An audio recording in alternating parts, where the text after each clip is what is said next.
Hey all, no filter barbecue here. Gonna give you a little look at my Oklahoma Joe smoker that I picked up the other day. Right now I got it preheating is what I'll call it. You see it's got the dial here where you can go between 200, 225, 250 and such.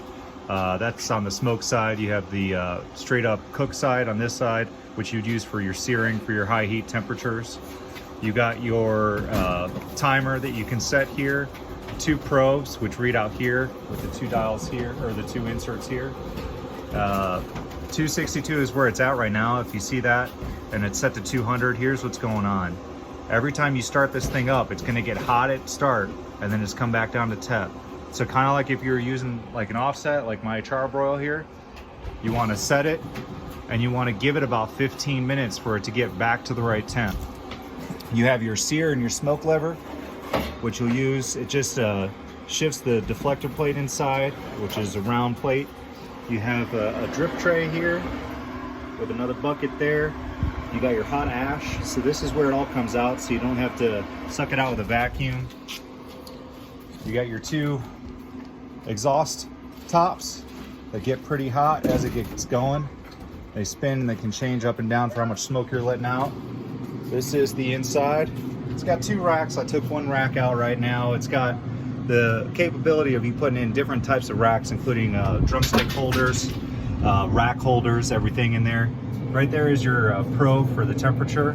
That's what you want to make sure stays clean, so you get good temps coming out, showing on your digital gauge here. Come over here, you got your sear plate. This is porcelain, really well made. This is your deflector plate that's in there. You can see it's super hot, so I'm not going to touch it, but if you pull that off, they sent it with one of these right here, so you can lift it, pull it up if you need to, clean underneath. Don't do it while it's hot, you might crack it. Anything hard on that when it's hot, it's a possibility it's going to crack it, so don't do that.